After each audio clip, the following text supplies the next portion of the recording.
Le fond de sac, des éléments qui ne quittent jamais mon sac, quelle que soit la durée de la balade ou l'endroit où je vais me balader. C'est un groupe d'éléments que je laisse systématiquement dans mon sac de façon à me garantir un minimum de confort, mais surtout la sécurité, puisqu'en montagne, la sécurité avant tout.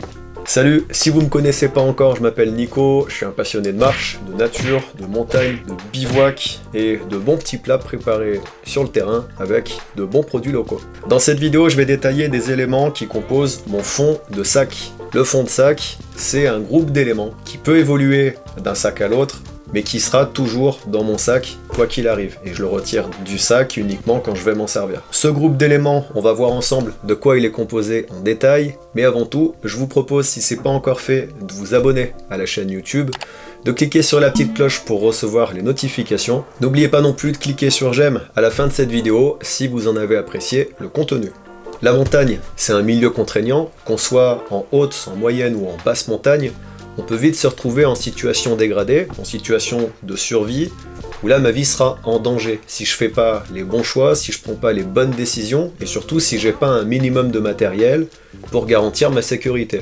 Quand je parle de risque, je pense inévitablement, puisqu'on est en hiver, au risque d'hypothermie, mais aussi au risque de fracture. Dans ce cas-là, ce sera important de pouvoir appeler les secours, donc avoir un minimum de batterie dans le téléphone portable. Donc on va voir ensemble les éléments qui composent mon fond de sac quand je pars me balader en moyenne et en haute montagne. Alors il y a pas mal d'éléments sur cette table, et c'est pas tous ces éléments que je vais prendre de façon systématique, ça va être un élément de chaque.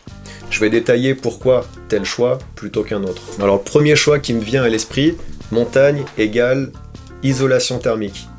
Quand je pars me balader, que ce soit quelques heures, une demi-journée, le matin ou l'après-midi, ou plusieurs jours, j'ai toujours dans mon sac une micro-doudoune. Ici, elle est empaquetée, elle est compressée. Ça me permet d'avoir un vêtement qui m'offre une bonne couche d'isolation thermique. Moi, je suis assez fan du système des 3 couches, où on a un vêtement en première couche qui sera généralement assez près du corps, toujours en laine mérino, un deuxième élément qui va apporter une couche d'isolation thermique, donc généralement en montagne toujours une doudoune. Avant j'étais assez fan des polaires, des micro-polaires. Moi, ce que j'apprécie surtout avec la doudoune, c'est que ça pèse vraiment pas grand chose par rapport à une veste polaire. Alors ici j'ai une doudoune qui est plutôt prévue pour des conditions clémentes. Jusqu'à moins 5 degrés, elle va m'isoler sans problème. S'il y a du vent, c'est pas un problème, puisqu'ensuite j'ai une troisième couche. Une couche qui, elle, sera coupe-vent et imperméable. En ce moment, en hiver, j'aurais plutôt tendance à préférer une veste, une doudoune d'alpinisme. Là, ici, elle est comprimée, on peut voir qu'elle prend vraiment très peu de place. Et alors, elle se range dans sa poche. Une fois sortie de sa poche, j'obtiens une bonne doudoune bien confortable, avec garnissage en duvet d'oie, une doudoune qui a pas énormément de poches, mais quand même suffisamment. Voilà, c'est un vêtement isolant, donc c'est pas toujours le vêtement que je vais porter en dernière couche, donc j'ai pas besoin qu'il y ait énormément de poches. On a 2 poches repose-main ici, au niveau de l'abdomen, une poche pour ranger un téléphone portable ici. Alors si j'apprécie beaucoup les doudounes à capuche, c'est parce que ça me permet de dormir. C'est la moitié de mon système de couchage, utilisé conjointement avec ma couette, qui est la deuxième moitié, la partie basse de mon système de couchage, et ça me permet d'avoir un sac à dos plus léger que si je prenais un sac de couchage complet. La doudoune, elle fait systématiquement partie du contenu de mon sac à dos. Quand je pars en montagne, j'ai toujours une doudoune. Donc, puisque je l'ai dans le sac, autant m'en servir de demi-sac de couchage. Donc ça, c'est pour l'isolation thermique. Et puisqu'on est en plein dans le thème de l'isolation thermique, je vais enchaîner avec un deuxième élément que j'ai systématiquement dans mon sac à dos quand je pars en montagne, c'est la couverture de survie. Il en existe plusieurs formes différentes. Généralement, elles auront toutes la même vocation et plus ou moins toutes la même taille. Une couverture de survie, comme ça fonctionne très bien, c'est très efficace. Maintenant, ça c'est quelque chose qui n'est pas fait pour être utilisé en permanence. Moi, elle m'a bien été utile il y a quelques années, quand j'avais randonné en hiver, bon, c'était au mois de novembre, pas tout à fait en hiver, mais il faisait déjà bien froid et j'étais en t-shirt, parce que pendant la marche, j'avais chaud, donc je me suis déshabillé, j'étais à l'abri du vent, j'ai randonné en t-shirt. Ensuite, quand je suis arrivé au bord du lac, je me suis pas rhabillé. J'avais d'autres priorités à ce moment-là, Et en fait non, ma priorité c'était de maintenir ma température corporelle et je me suis approché pas très loin de l'hypothermie. Donc la couverture de survie m'a été bien utile.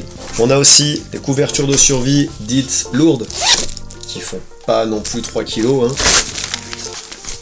Ce type de couverture de survie, c'est un revêtement plastique qui va emprisonner à l'intérieur une couche d'aluminium qui va servir à réfléchir ma chaleur corporelle. Généralement, dans le sac à dos, j'en ai toujours une. C'est pas celle-là. La plupart du temps, quand je prends une couverture de survie, je sais que je vais pas m'en servir, que je vais pas la garder sur mon dos toute une journée, puisque j'ai prévu des vêtements qui sont adaptés aux situations de montagne. Donc la couverture de survie qui équipe mon sac à dos, ce sera celle-là. Celle-là, elle est à la fois légère et efficace, et très compacte en plus. Puisqu'on est dans la protection thermique, différents éléments de protection qui ne quittent jamais mon sac, parfois même que je porte pendant la marche. Ici mon tour de cou en laine mérino, le tour de cou je vais pas en reparler, c'est un élément qui est hyper pratique, hyper polyvalent, on peut faire beaucoup de choses avec. Moi je l'ai choisi en laine mérino, c'est un mélange, il y a un peu d'élastane aussi, pour lui permettre d'être élastique. C'est un élément qui me sert aussi bien à me protéger le cou que les voies respiratoires quand il fait vraiment trop froid, aussi bien pendant la marche que pendant la nuit quand je dors. Je peux aussi le porter sur la tête, ça tombe bien, j'ai pas une bonne protection capillaire et ça me fait une bonne protection de la tête. C'est pas non plus la protection idéale, ça va pas suffire s'il fait vraiment très froid et que le vent souffle, mais c'est déjà un bon début.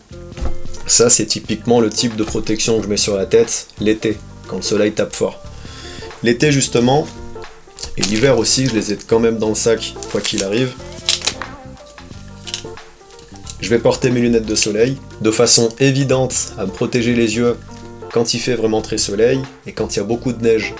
Donc aussi bien en été qu'en hiver. Donc tour de cou, lunettes de soleil.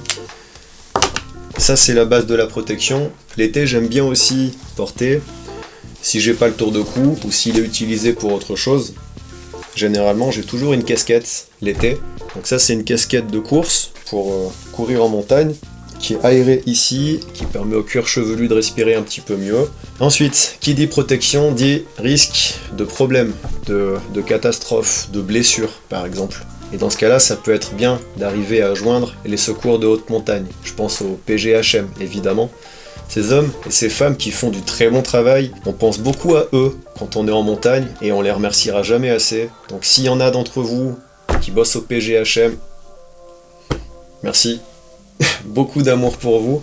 Quand on vous appelle, vous qui bossez au PGHM, et là je vais parler du téléphone portable, on n'a pas toujours un téléphone portable chargé. Moi quand je suis parti marcher 3 jours, il y a quelques semaines, j'étais sur une route forestière, j'avais pourtant le téléphone chargé, il me restait un peu plus de 30% de batterie sur le retour. Et puis je me suis arrêté pour filmer, et là, impossible de sortir de l'écran de veille, tout simplement parce que le téléphone était éteint. Il était passé de 30% à 0% de batterie en moins d'un quart d'heure. Tout simplement parce qu'il faisait froid et parce que je suis passé dans une zone où il n'y avait pas de réseau. Donc le téléphone a cherché du réseau.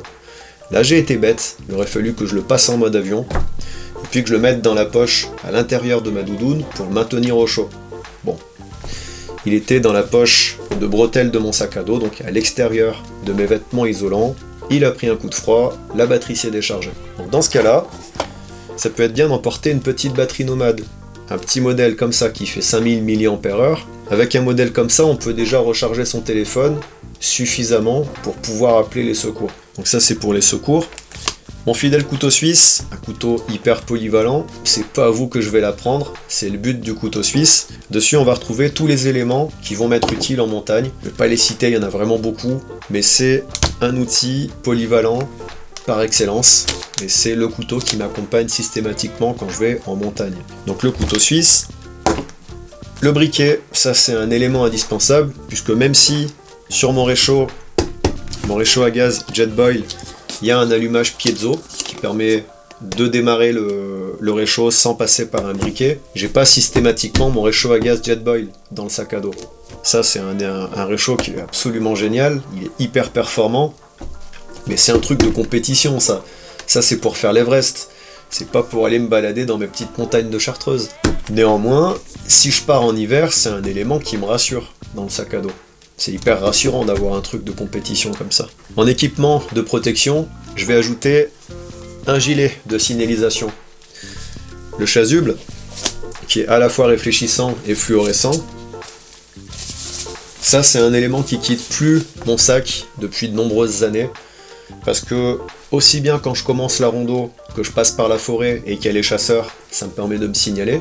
Aussi bien si je suis déjà en montagne, quand j'en ai besoin. Imaginons que je me sois fait mal, fouler la cheville, fracturer quelque chose, grosse imprudence.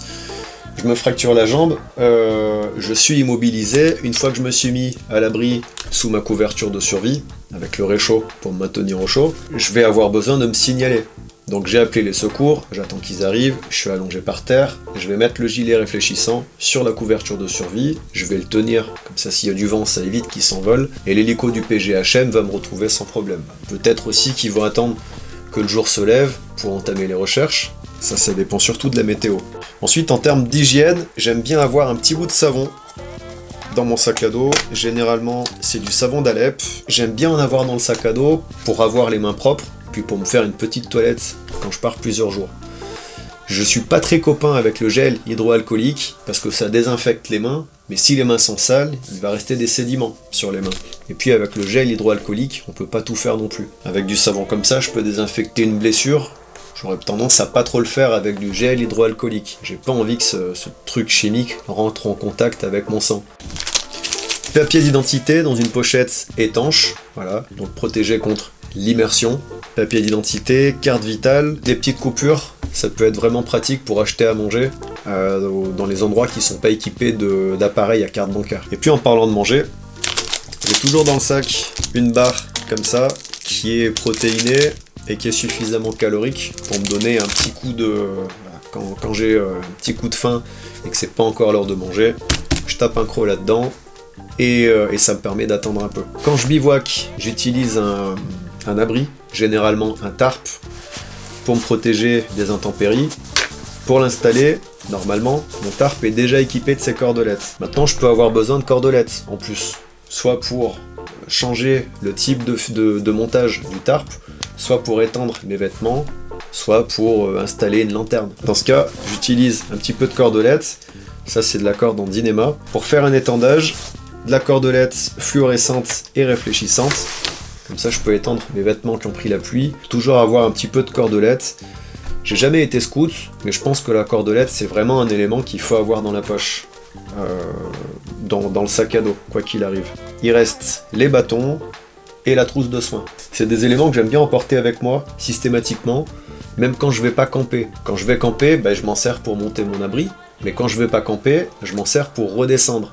Généralement, je m'en sers pas trop pour grimper, mais quand j'ai un sac un peu lourd dans la descente, pour soulager les articulations, j'aime bien utiliser des bâtons. La trousse de soins, ça c'est vraiment un élément que j'ai dans le sac à dos quoi qu'il arrive, systématiquement. Ça m'est arrivé de partir sans, je me suis dit si je me blesse parce que j'utilise mon couteau de façon un petit peu... je me mets en danger, dans ce cas j'ai pas de trousse de soins sur moi, donc il va falloir faire très attention. Ça c'est une pochette étanche qui permet d'immerger le contenu tout en le maintenant au sec. C'est pas toujours indispensable d'avoir un truc aussi gros et mine de rien ça fait son poids, on est quand même sur plusieurs centaines de grammes, mais ça peut changer la donne si mon sac à dos prend l'eau. Dans ce cas, généralement, ce que je fais, c'est que j'emporte toujours ma trousse de soins dans un sachet Ziploc qui est suffisamment étanche pour être immergé lui aussi. Alors évidemment, il est beaucoup plus fragile que la grosse pochette rouge, mais si j'y fais attention, ça devrait durer. Moi, ce que j'aime pas avec les sachets Ziploc, c'est que c'est du plastique qui est conçu pour être jetable. Pour moi, c'est un non-sens. Le plastique, ça devrait être durable, aussi léger soit-il. Donc pour rendre mon sachet plus durable, je l'ai consolidé avec du ruban adhésif. Là, c'est du Gorilla Tape. C'est très épais, c'est plus épais et plus solide que le duct tape. Et inévitablement, ça alourdit le sachet Ziploc, mais je m'en fous. Moi, je suis pas à quelques dizaines de grammes près. La trousse de soins, elle va contenir des baumes aux huiles essentielles. Moi je suis bien copain avec les huiles essentielles. J'ai un baume pour soulager les douleurs articulaires, les douleurs musculaires, les hématomes, les brûlures. un baume qui va surtout concerner les voies respiratoires, avec de l'eucalyptus, et un baume qui va servir à apaiser les petites irritations de la peau par exemple. Et bah évidemment le smecta, parce qu'on peut avoir un petit problème digestif, donc le smecta c'est un indispensable dans ma trousse de soins, une pince tyrtique, quelques pansements, des points de suture autocollants, les sutures, les stéristrips, des cotons-tiges et des boules caisses pour bien dormir quand il y a beaucoup de vent, beaucoup de bruit. Donc une trousse de soins légère, consolidée, mais évidemment incomplète, parce que là, si je m'ouvre en utilisant mon couteau, si je me blesse assez sévèrement, dans ce cas-là, il me faudra au moins une compresse. Déjà, il faudra que je fasse un point de compression, ça c'est indispensable. Ensuite, j'aurai besoin d'une compresse et de ruban adhésif. Du pansement à découper à la main, à déchirer. Est-ce que c'est indispensable ? Je pense pas forcément. Je pense que la compresse stérile, c'est déjà bien pratique. Maintenant, si je dois désinfecter la plaie parce qu'elle est dégueulasse, j'utiliserai en priorité mon savon. C'est aussi pour ça que j'aime bien le savon plutôt que le gel hydroalcoolique. Si on cherche avant tout à organiser une trousse de soins avec différents éléments par catégorie de soins, on peut utiliser ce type de pochette. J'ai ça depuis quelques années, je m'en sers pas trop de trousse de soins. Bon là je l'ai signalé en trousse de soins pour la vidéo, mais ce que j'aime bien utiliser, généralement c'est plutôt ce type de pochette, qui permet pas d'organiser le contenu, mais qui permet de vraiment le protéger contre les intempéries. Des éléments que j'ai systématiquement dans mon sac à dos, quelle que soit la durée de la sortie, que ce soit une demi-journée, une journée entière ou plusieurs jours. Quand je vais partir plusieurs jours, je vais évidemment compléter mon sac à dos. Je vais mettre un bon sac de couchage, un bon matelas et un abri. Un vrai abri complet. Pas une couverture de survie. Et puis je mettrai un petit peu de bonne bouffe aussi. Voilà. Et ça, c'est la vie en montagne, tout simplement. Voilà. Cette vidéo touche à sa fin. Je pense avoir fait le tour. Je pense avoir décrit au mieux et expliqué au mieux mes choix, les éléments qui composent mon fond de sac. Maintenant cette vidéo est quasiment terminée, j'espère qu'elle vous aura apporté quelque chose. Si c'est le cas, n'hésitez pas à me le dire dans les commentaires, vous pouvez aussi cliquer sur le pouce pour me signaler que vous avez apprécié cette vidéo. N'hésitez pas, si ce n'est pas encore fait, à vous abonner à cette chaîne et à cliquer sur la cloche pour recevoir les notifications quand je publierai une vidéo ou un article dans l'onglet communauté. Maintenant on va se quitter, comme d'habitude, portez-vous bien, sortez dans la nature, et je vous dis à très bientôt. Salut!